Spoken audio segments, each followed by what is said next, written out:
Welcome back to our final segment of the night. The Texas redistricting map was a big point of debate in America. And if you remember, some of those Democrat leaders in Texas even ended up fleeing to other states to avoid voting on it. But the Texas redistricting map did finally get passed. Governor Greg Abbott made it official on August 29th. But while most would think that that's how the story ends, judges in Texas have decided to hear arguments against that new map. So joining us now to discuss is Texas State Representative Steve Toth. He's also running for U.S. Congress. Steve, thanks so much for joining us. Hey, Amanda. Hey, John. Great to be with you guys. Yeah. It is absolutely no surprise that Democrats are fighting this, but what are their chances in front of this court?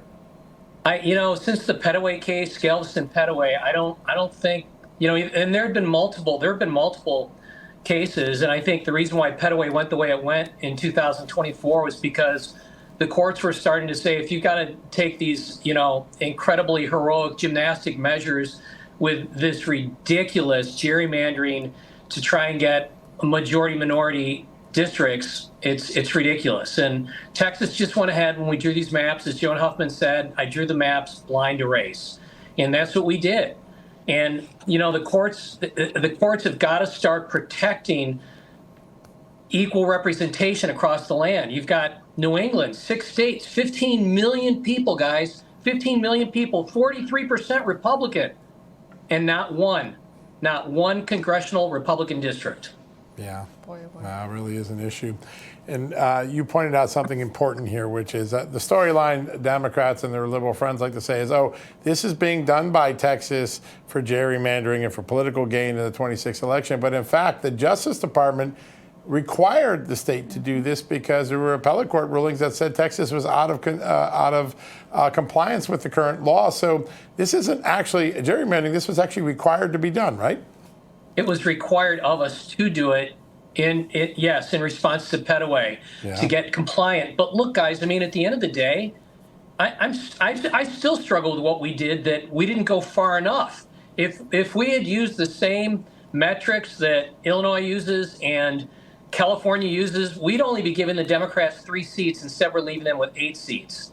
Wow. So, look, I'm happy that we've done what we've done. I think we're really trying to strike a balance of true equal representation across the state of Texas, while California and Illinois and New England and the rest of the blue states don't give a damn about it. Yeah, they don't. I want to ask you, since its passage, because I think we had a conversation with you about the legality of those Democrats who fled the state using any type of campaign money to flee. Did you find out that any of them ended up using any official money? We haven't opened up an investigation, and honestly, I'm just really disappointed in the Speaker of the Texas House, Dustin Burrows. He could have convened the General Investigative Committee to do a full investigation, but he refuses to do it. Why? Because I think we know what he's going to find.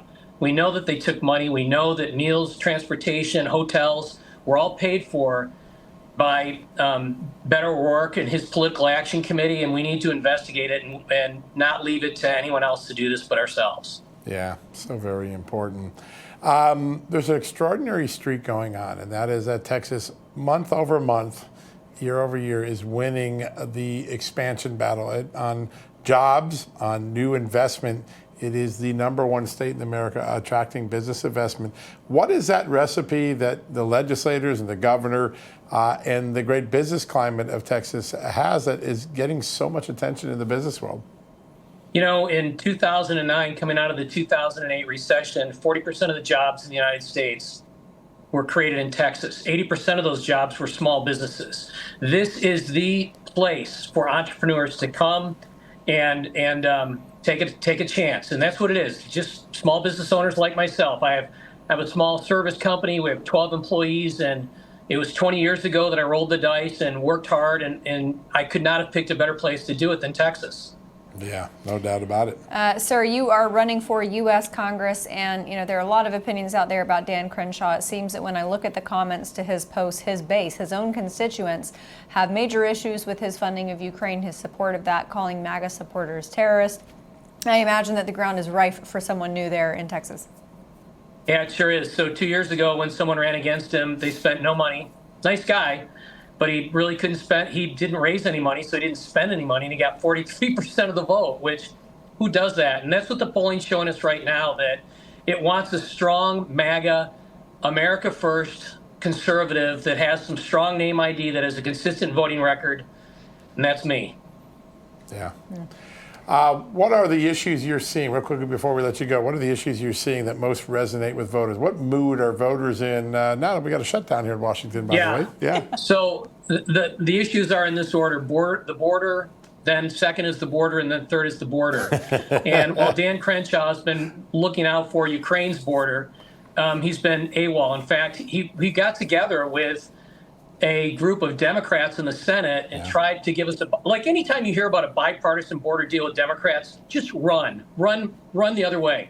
But he didn't. He tried to work with the Biden administration to pass this legislation while Trump was saying, close the border. You don't need any legislation. I didn't need it in 2016. He's demonstrated in 2024 that he didn't need it. He closed the border. But Crenshaw wanted to do this bipartisan deal that allowed 5,000 people into the country a day. That's 1.825 million in a year, which is ridiculous. It's breaking our economy. Yeah, it absolutely is. Steve, tell everybody where they can find out more about your campaign before we let you go. SteveTothForCongress.com or just SteveToth.com. Perfect. Steve, thanks so much for joining us tonight. We appreciate you being here. God bless you guys. Keep speaking the truth. We love you. Same to you. Same to you.